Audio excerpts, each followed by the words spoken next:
Mesdames les sénatrices, messieurs les sénateurs, Madame et Monsieur le sous-préfet, Monsieur le président du conseil départemental, Mesdames et Messieurs les conseillers départementaux, vice-présidents et conseillers départementaux, mes collègues que je salue tout particulièrement, Mesdames et Messieurs les conseillers régionaux, Mesdames et Messieurs les maires que je voudrais saluer tout particulièrement, et je voudrais profiter de l'occasion qui m'est donnée pour saluer tout spécialement les maires représentant les 13 communes qui ont adhéré à Ingénierie depuis que nous avons fêté son 8e anniversaire. Je veux citer pour le canton de Bonnières, Blaru et Mulsanne, et pour les autres cantons, Andelus, Ecquevilly, Issou, Jusier, Mareil-Marly, Mézières-sur-Seine, Morinvilliers, Porcheville, Thiverval-Grignon, Vaux-sur-Seine et Vilaine-sur-Seine, ce qui porte au total à 192 le nombre des communes adhérentes d'Ingénierie. On se rapproche progressivement du total théorique permis par nos statuts. 5 établissements publics de coopération intercommunale adhèrent à Ingénierie, et enfin 5 syndicats, dont le SICOREN, cher au maire de Nauflette et au maire de Bréval, ont adhéré depuis que nous avons modifié les statuts, Monsieur le Président, pour permettre l'adhésion des syndicats à vocation unique. Je voudrais excuser le président Gérard Larcher qui m'a appelé en fin de matinée pour me dire qu'il regrettait beaucoup, mais qu'il était retenu au Sénat par le vote d'un texte qui a l'air d'être à la fois important et un peu problématique sur l'économie numérique, je crois. Non, le ZAN. Et le ZAN. Bon, enfin, j'ai compris que c'était sensible. Nous regrettons évidemment beaucoup l'absence du président Larcher, mais nous la comprenons. Je voudrais dire à l'ensemble des maires que nos concitoyens ont eu l'occasion, malheureusement, depuis quelques jours, de réaliser à quel point vous, les maires, vous êtes en première ligne sur des sujets qui, normalement, relèvent au premier chef de la responsabilité de l'État. Je veux parler de la sécurité. Donc nos concitoyens ont pris toute la mesure de ce qu'était la responsabilité des maires en tant que représentants de l'État dans leur commune, dans des circonstances qui ont parfois été dramatiques. Mais je voudrais dire aussi que nous, au département, et singulièrement dans cette agence départementale qui est Ingénierie, nous savons aussi que vous êtes, vous, mesdames et messieurs les maires, en première ligne pour assurer les meilleures conditions de vie possibles, pour assurer la prospérité et l'avenir de vos communes et de leurs habitants, à travers une politique que le département soutient avec beaucoup d'énergie et dont Ingénierie est un des bras armés, qui est une politique d'investissement soutenu.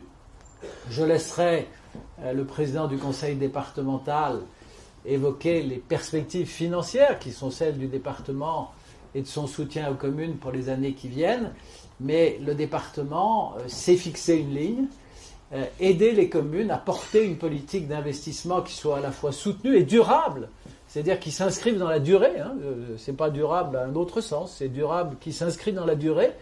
Nous ne sommes pas à la recherche de feux de paille, nous voulons des réalisations solides et qui, encore une fois, s'inscrivent dans la durée.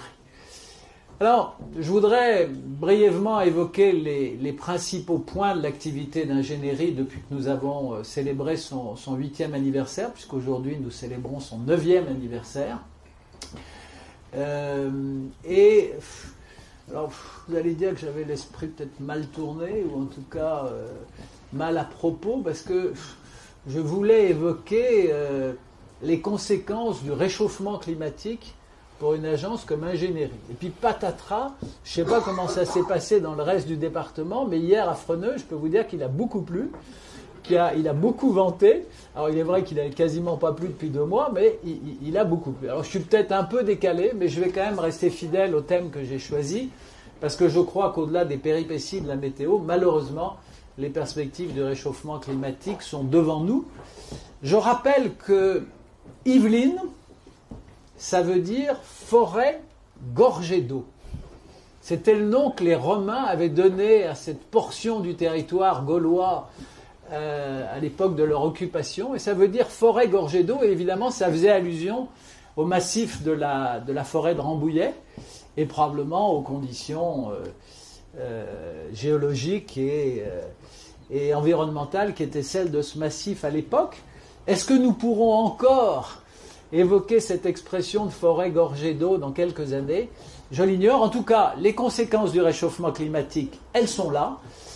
J'en suis pas un expert, je me prononcerai certainement pas sur ces causes, mais en tant que président d'ingénierie, avec toutes les équipes d'ingénierie, nous devons en gérer les conséquences.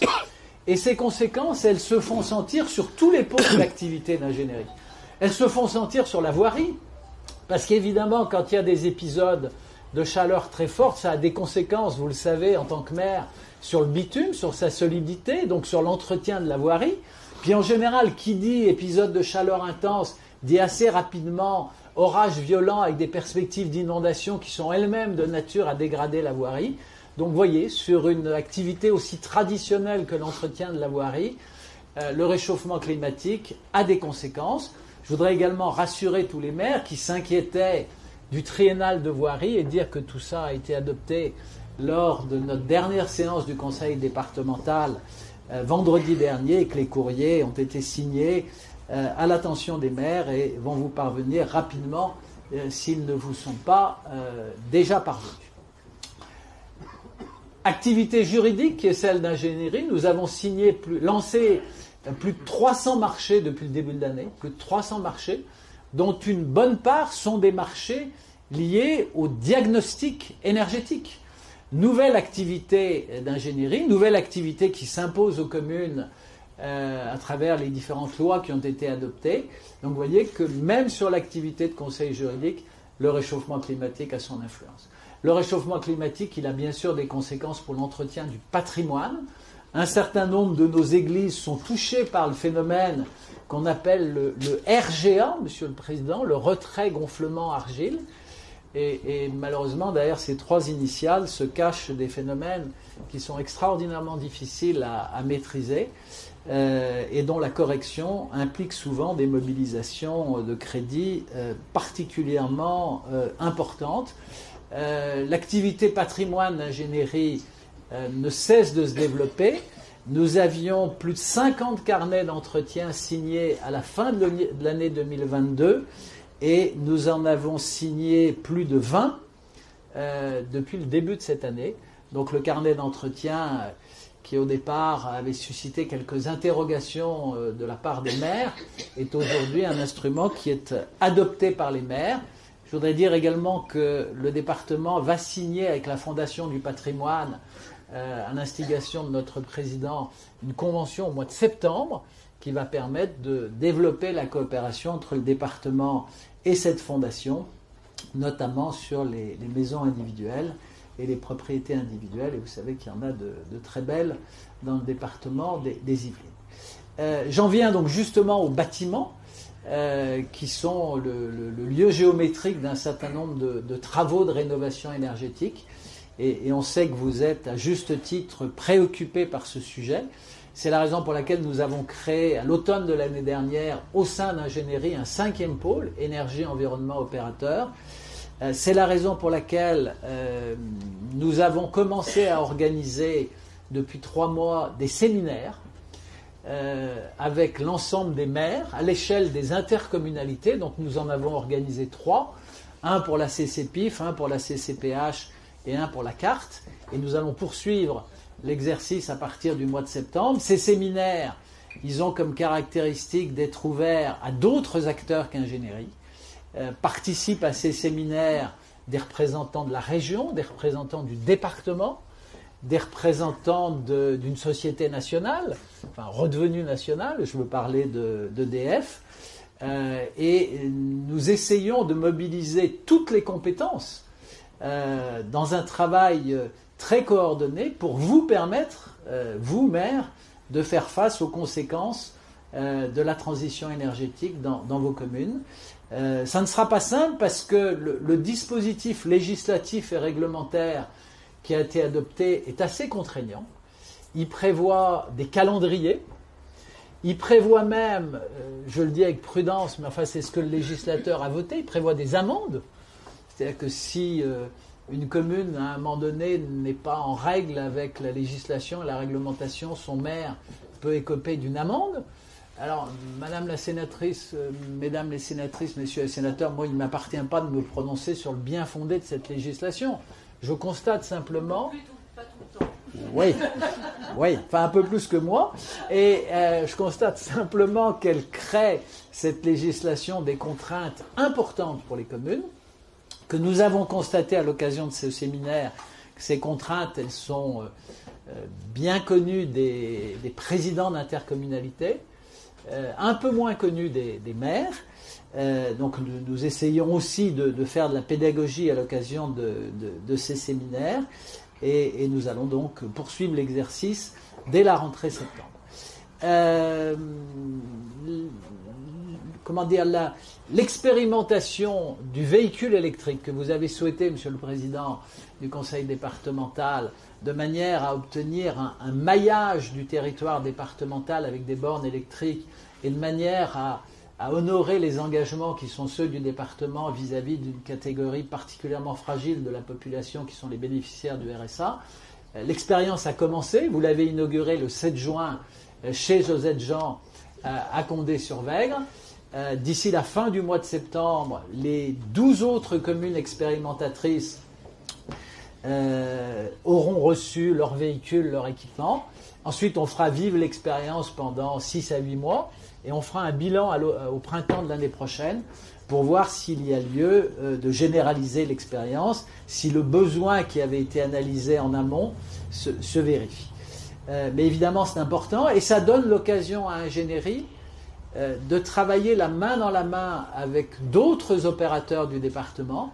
Je pense notamment au SEY, qui est représenté ce soir par son président Laurent Richard, et par Seine et Yvelines Numérique. Je ne sais pas si la nouvelle présidente de Seine et Yvelines Numérique est parmi nous.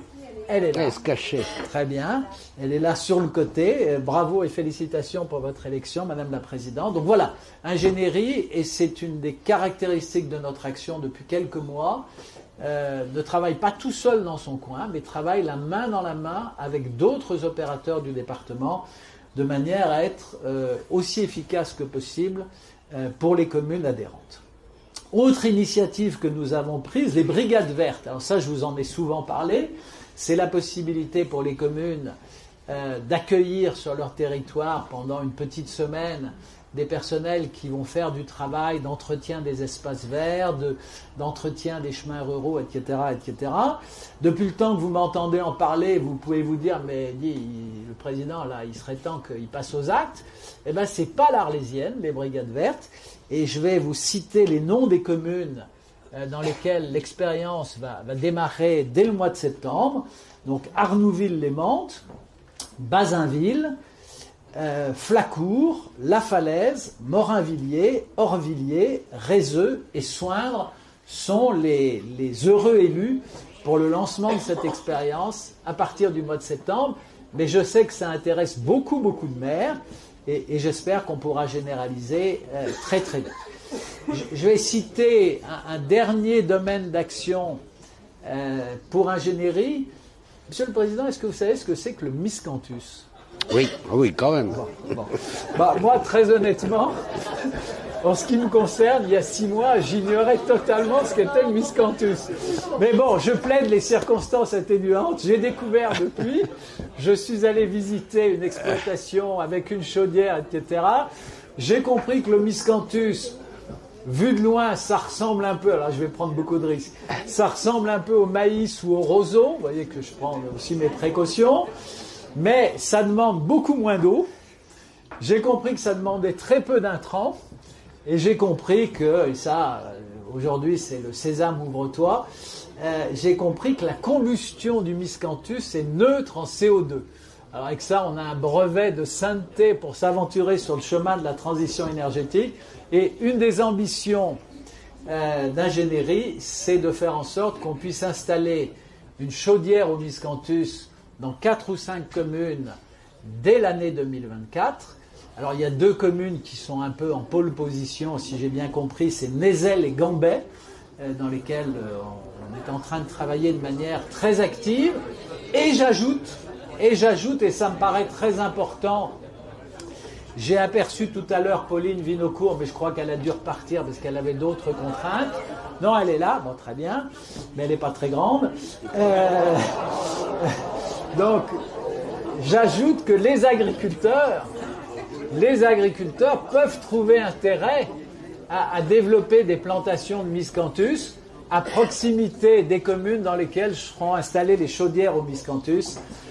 Donc tout le monde y trouvera son compte et je pense que le département y trouvera également le sien. Voilà, je voudrais conclure, chers amis, pour ce 9e anniversaire en vous disant très simplement que nous n'avons pas de baguette magique à ingénierie, que notre budget est modeste, que nous devons tout au département, sans lequel l'ingénierie ne serait rien, et que nous avons une seule ambition.